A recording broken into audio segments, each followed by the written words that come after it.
আসসালামু আলাইকুম। আশা করি ফেসবুকের সকলে ভালো আছেন, আমিও ভালো আছি।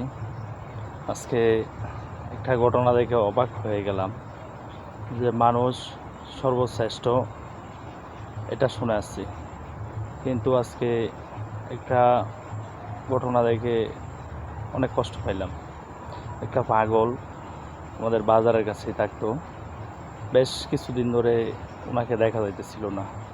আজকে হঠাৎ করে উনি আসতে দেখি আমরা অনেকে অবাক হয়ে গেছি, কারণ ওনার পেটে এখন বাচ্চা।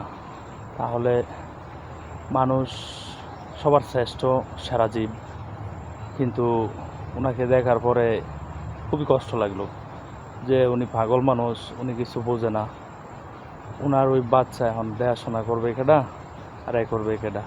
আর যারা ওনার সাথে এই কাজটা করছে তারা কেমন মায়ের সন্তান বলে যাবেন কমেন্টে।